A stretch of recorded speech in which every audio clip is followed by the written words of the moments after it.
And action. Ano nga bang isang pangarap?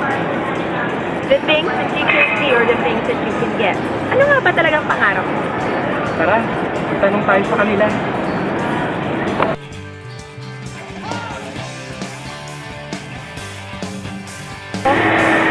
Parang ko maging ambassador or lawyer. Bakit?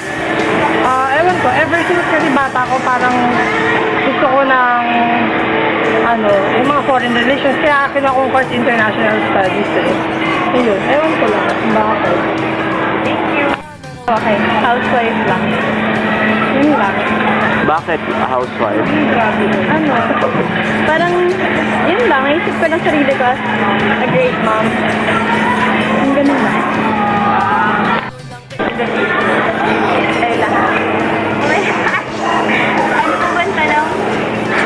Pangarap niyo po sa asat niyo?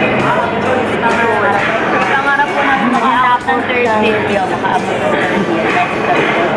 Pangarap po namin makaabot ng third year at makaabot ng fourth year at makagraduate at makapasa ng board exam.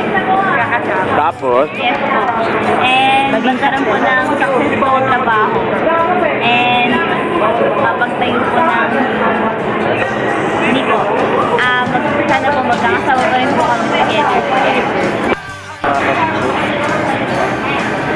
Ano lang naman, simple lang para maging sikat na painter lang.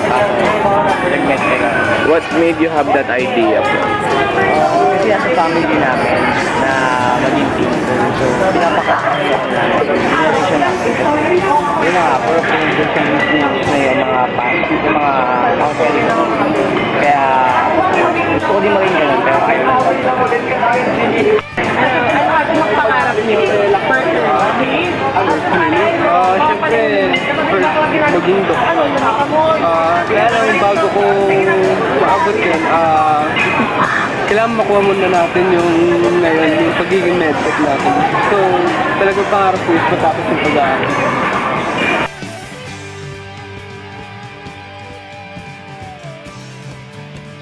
Oh. Everyone has a dream. And we must do something to achieve that dream.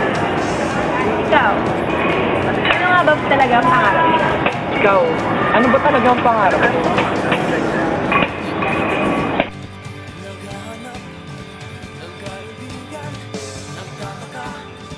Nagtatanong